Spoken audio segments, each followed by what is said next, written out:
آقا یک کلیپ آموزشی برای اونایی که میخوان تایم کیا هیوندا رو به قول گفتنی بگیرن، اونایی که زنجیریان، خورجینیان، 6 سیلندرن، مدل بالا، مدل پایین، هیچ فرقی با هم نمیکنن.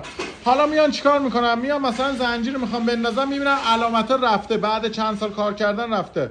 برای اینکه میخوان تایم دقیق رو بگیرن، ببینید ما گیریم که زنجیرمون مثل همین تایمش علامتش رفته، مثل این زنجیری که اینجاست. میاد چیکار میکنید؟ میاد قبل از اینکه تایم ماشین رو بگیرید و فلان این حرفا، میاد یه دونه از این زنجیرا رو علامت میزنید، مثل همین علامت که زدید شما، این علامت میشه این. شما بین این علامت و این علامت باید 13 تا دندونه باشه. فرقی نمیکنه زنجیر چه بانک 2 باشه چه بانک 1 باشه، زنجیرها با هم فرقی نمیکنن، بالشتگا با هم فرقی نمیکنن، سفکونا با هم فرقی نمیکنن توی همه کیا هیوندا. و اینی که بهتون میگم اینو شما علامت میزنید. این بس کدوم شد این علامت میزنید بین نقطه نزدیکا، 2 تا نقطه نزدیک، بین این نقطه با این نقطه میشه 13 تا دونه. این زنجیرتون بینش میشه 13 تا دونه. نگاه کنید 1 2 3 4 5 7 8 9 10 11 12 13 تا، با نقطه ها میشه 15 تا.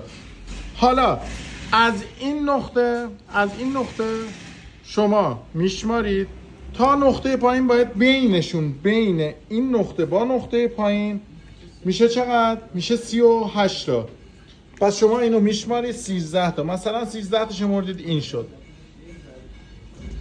دوباره اینو میشمارید میاد تا نقطه پایین، بین این 2 تا نقطه چقدر میشه؟ بین این 2 تا نقطه باید 38 دندونه باشه. با این 2 تا نقطه میشه 40 تا. و سمت راست زنجیر 35 تا. حالا ما گیریم اصلا نخواستیم از زنجیر هم تایم بگیریم.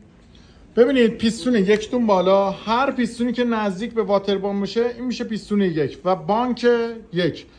بانک سمت راست میشه بانک 2، پس میشه این 1 2 3 4 5 6 اینجوری میشمارید میره. اون بانک، اون خونه که نزدیکتر به واتر پمپه، اون به قول گفتنی میاد به سمت 1. حالا ببینید، حالا ما گیریم که این علامت ها رو هم نمیخوایم اصلا بزنیم. حتما خیلی ها میان خار سرمیلنگ رو با این یکی میکنن، با این زائده یکی میکنن. آقا خار سرمیلنگ نباید با این زائده یکی باشه. لبه خار سرمیلنگ، نگاه کنید، لبه خار سرمیلنگ با این زائده باید یکی باشه. وسط خار میلنگ رو با این زائده یکی نکنید، تایم اشتباه در میاد. اینا هم که مثل همیشه نقطه رو به بالا، این با لبه این ورم با لبه این، دوباره این میلسواب با لبه کفه سرسیلن و اینم با لبه. این هم میشه تایمش دیگه. میلسوابا هم رو به بالا، این هم که باز کنید نگاه کنید اینا رو به بالا میلسوابا. این میشه تایمش راحت. همه کیا هیوندا زنجیریا 6 سیلندر هم اینجوریان. الان جفت CVT، یعنی اینکه اونایی که سرسیلندرشون جفت CVT هم همینجوریه تایمش. زنجیرش هم همینه، شمارش هم همینه.